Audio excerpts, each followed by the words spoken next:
Debar Camille, Account Manager chez Wooklap. Jean-François Plat, chargé de développement et de partenariat chez Pix.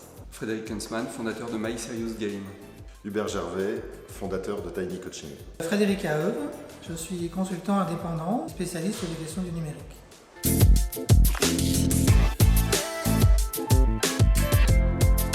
Je dirais pas plus de 30%, parce que l'essentiel d'une formation, c'est l'enseignant. Rien ne remplace un enseignant passionné et consciencieux. Les outils numériques, ça vient vraiment empower, renforcer l'enseignant en proposant des nouvelles technologies.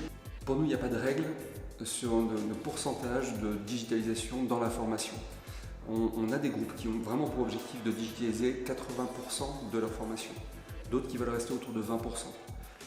Un bon mix, c'est encore ce qu'il y a de plus efficace, donc on peut dire que 50% peut être vraiment le mélange idéal parce qu'il y a besoin de cet échange, de cette collaboration, même si aujourd'hui le digital est tout à fait en capacité de pouvoir développer l'empathie ou des soft skills qui avant étaient réservés au présentiel.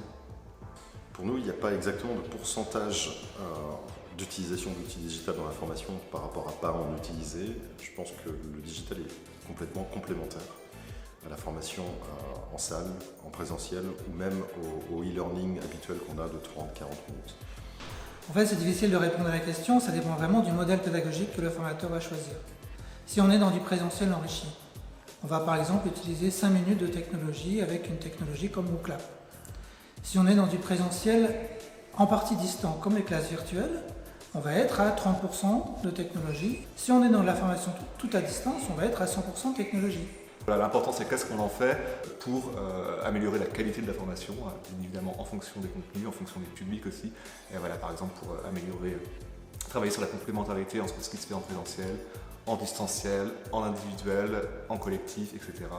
Jusqu'ici, le problème qu'on avait avec le purement physique, c'était qu'entre deux formations purement physiques, il ne se passait rien.